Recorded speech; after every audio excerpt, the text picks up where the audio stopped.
And today I'm going to talk to you about paint and how to choose the perfect paint tone for your house. I put up a little poll on our Instagram stories last week and what you struggled with in terms of decorating your home, and paint came up as the biggest single issue that a lot of you find. We're going to try and keep this quite short because I could spend hours talking to you about paint and how to choose colours for a space, but we're going to start with the basics. We'll proceed from there. First thing to talk about is how to decide what colour to use in a space. So the first thing you need to do is really look at the space and look at the light in the space. Is it north facing or south facing? What times of day does it get the light? And also consider what times of the day you're going to be using the room. So do you use it in the evening? Do you use it in the morning? Obviously north facing rooms, colours are going to appear cooler, so maybe better to keep to a warmer palette, and south facing rooms are that bit sunnier and warmer, so you can kind of be a bit more daring in terms of using deeper colours or cooler colours in the room. The next thing I would say to you is never start with the paint. I think the biggest mistake I see repeatedly with clients is they try to start with painting the room first and then choosing everything else around the paint. There are so many paints, and you can have paints mixed, and you can have so many paints created to suit your interior, so don't start with the paint, whatever you do.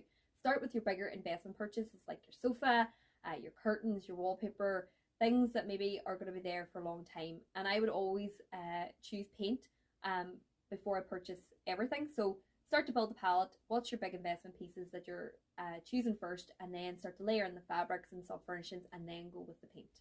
So now finally you need to look at the colour wheel in terms of what paints to choose. So you're looking at your warm side of the colour wheel and your cooler side of the colour wheel. So even neutrals have an undertone. So even when you're choosing a white or a grey or a cream, it'll have an undertone of a cool or a warm. And you need to sort of start to look at that. For instance, if I'm looking at some of the paints I've laid out here today, we're looking really at whites and greys, but they have undertones of different colours. So you can see this one is cooler and this one is warmer. And that really does affect what you compare these with. So obviously if you have a cooler undertone, you're going to work with more blues, sort of greens, and if you have a warmer undertone, you're going to work with warmer tones, maybe purples or rusts, and that's going to pair nice with that. So say if you're using a white for a woodwork, or maybe on paneling, or even for kitchen units, you're going to use the cooler with the cooler colours and the warmer with the warmer colours.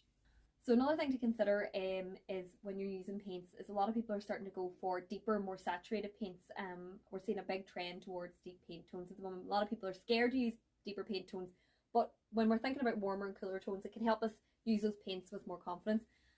Warmer paint tones and warmer colours in general proceed towards you and make a space feel smaller, but they also make a space feel cozier, whereas cooler tones will recede and make a space feel deeper. So if we were decorating with a deep navy versus a deep red, the red will make a space feel that little bit cozier and smaller, whereas the blues will make a space feel that little bit bigger. So that is a really important tool in your toolbox in terms of using colour. If you can start to think about making a space feel bigger by using cooler tones and making a space feel smaller and cozier if you have a large room by using warmer tones, that can really help you to alter the complete mood and the feel of a room. As you can see from the photos here, the room painted with the cooler paint tone feels that little bit more spacious, whereas the room painted with the warm tone feels that little bit more cozy and intimate. Finally, I'd say it's really important to invest in your tester pots, but at the same time, don't go too crazy. I have seen houses where walls are painted like a patchwork quilt of different tester pots,